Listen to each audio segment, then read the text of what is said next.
Good morning mga idol ha. Napakalalaking hito. Gambuhalang hito mga idol oh. Oh, lalaki niyan. Oh. Alas hindi na magkasya sa ihawan oh. 3 piraso yan mga idol ha.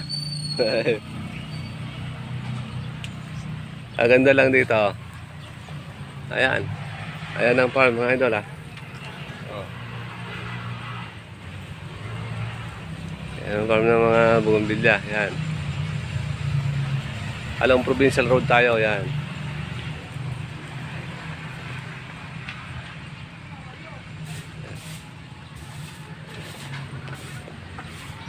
Oh. Meron pa yan oh. Oh. Sabay Kogyo. Ha? Hindi, ito yung nasabi ko lang kay Ate Joy. Oh, ito yung tanim natin. Ito yung tanim natin ko no. Kamote oh. Napaka